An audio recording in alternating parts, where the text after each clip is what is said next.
बहुत पुरानी बात है। धारा नगरी में गंधर्वसेन नाम का एक राजा राज करते थे। उसके 4 रानियां थीं। उनके 6 लड़के थे जो सब के सब बड़े ही चतुर और बलवान थे। संयोग से एक दिन राजा की मृत्यु हो गई और उनकी जगह उनका बड़ा बेटा शंख गद्दी पर बैठा। उसने कुछ दिन राज किया, लेकिन छोटे भाई विक्रम ने उसे मार डाला और स्वयं राजा बन बैठा। उसका राज्य दिनों दिन बढ़ता गया और वह सारे जम्बूद्वीप का राजा बन बैठा। एक दिन उसके मन में आया कि उसे घूमकर सैर करनी चाहिए और जिन देशों के नाम उसने सुने हैं उन्हें देखना चाहिए। सो वह गद्दी अपने छोटे भाई भर्तृहरि को सौंपकर योगी बनकर राज्य से निकल पड़ा। उस नगर में एक ब्राह्मण तपस्या करता था। एक दिन देवता ने प्रसन्न होकर उसे एक फल दिया और कहा कि इसे जो भी खाएगा वह अमर हो जाएगा। ब्राह्मण ने वह फल लाकर अपनी पत्नी को दिया और देवता की बात भी बता दी। ब्राह्मणी बोली, हम अमर होकर क्या करेंगे, हमेशा भीख मांगते रहेंगे, इससे तो मरना ही अच्छा है। तुम इस फल को ले जाकर राजा को दे आओ और बदले में कुछ धन ले आओ। ये सुनकर ब्राह्मण फल लेकर राजा भर्तृहरि के पास गया और सारा हाल कह सुनाया। भर्तृहरि ने फल ले लिया और ब्राह्मण को 1 लाख रुपये देकर विदा कर दिया। भर्तृहरि अपनी एक रानी को बहुत चाहता था। उसने महल में जाकर वह फल उसी को दे दिया। रानी की मित्रता शहर कोतवाल से थी। उसने वह फल कोतवाल को दे दिया। कोतवाल एक वेश्या के पास जाया करता था। वह उस फल को उस वेश्या को दे आया। वेश्या ने सोचा कि यह फल तो राजा को खाना चाहिए। वह उसे लेकर राजा भर्तृहरि के पास गई और उसे दे दिया। भर्तृहरि ने उसे बहुत सा धन दिया, लेकिन जब उसने फल को अच्छी तरह से देखा तो पहचान लिया।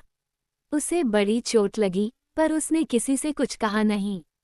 उसने महल में जाकर रानी से पूछा कि तुमने उस फल का क्या किया। रानी ने कहा, मैंने उसे खा लिया। राजा ने वह फल निकालकर दिखा दिया। रानी घबरा गई और उसने सारी बात सच सच कह दी।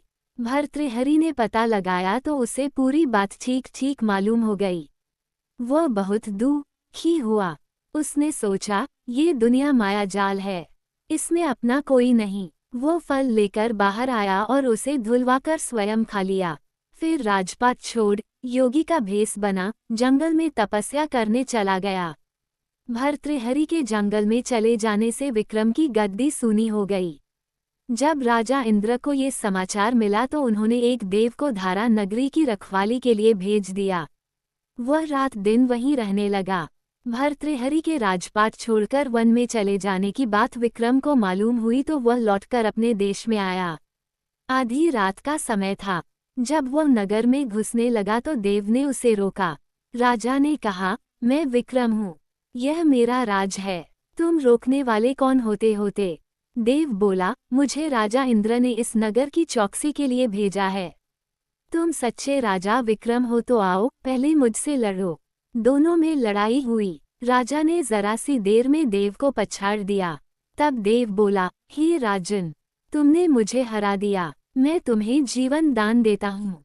इसके बाद देव ने कहा, राजन, एक नगर और एक नक्षत्र में तुम 3 आदमी पैदा हुए थे।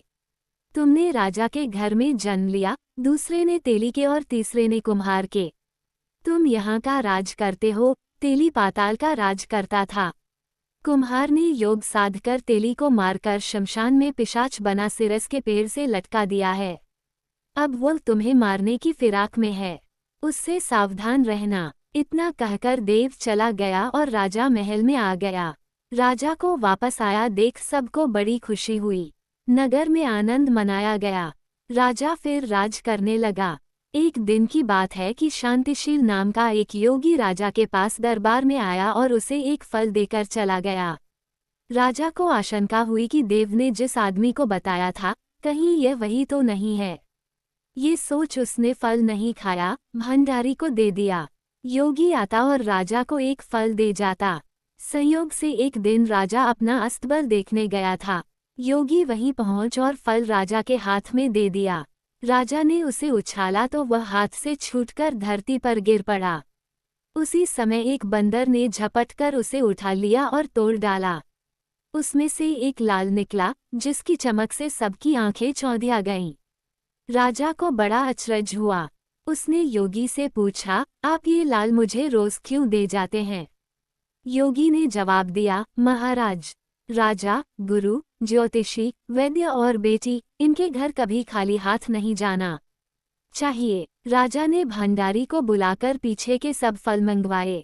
तुड़वाने पर सब में से एक एक लाल निकला। इतने लाल देखकर राजा को बड़ा हर्ष हुआ। उसने जौहरी को बुलवाकर उनका मूल्य पूछा। जौहरी बोला, महाराज, ये लाल इतने कीमती हैं कि इनका मोल करोड़ों रुपयों में भी नहीं आंका जा सकता। एक एक लाल एक एक राज्य के बराबर है।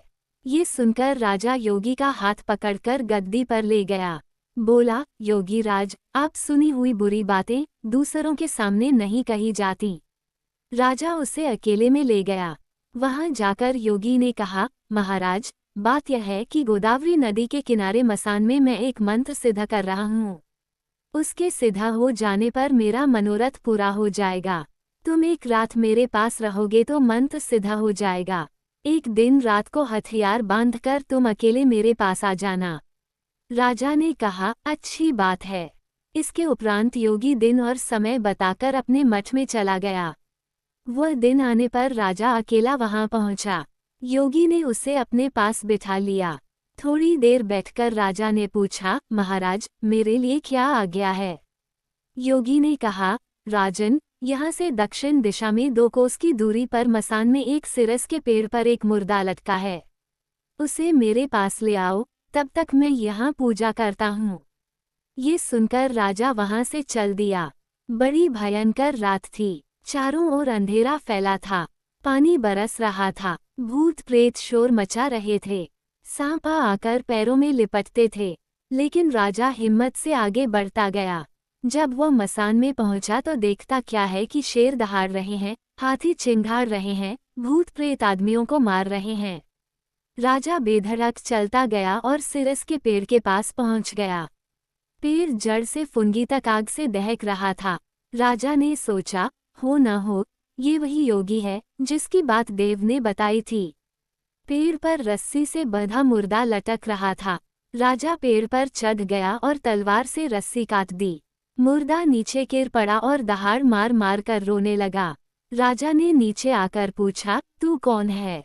राजा का इतना कहना था कि वह मुर्दा खिलखिलकर हंस पड़ा। राजा को बड़ा अचरज हुआ। तभी वह मुर्दा फिर पेड़ पर जा लटका। राजा फिर चढ़कर ऊपर गया और रस्सी काट मुर्दे का बगल में दबा नीचे आया। बोला, बता, तू कौन है? मुर्दा चुप रहा। तब राजा ने उसे एक चादर में बांधा और योगी के पास ले चला। रास्ते में वह मुर्दा बोला, मैं बेताल हूँ। तू कौन है और मुझे कहाँ ले जा रहा है? राजा ने कहा, मेरा नाम विक्रम है। मैं धारा नगरी का राजा हूँ। मैं तुझे योगी के पास ले जा रहा हूँ।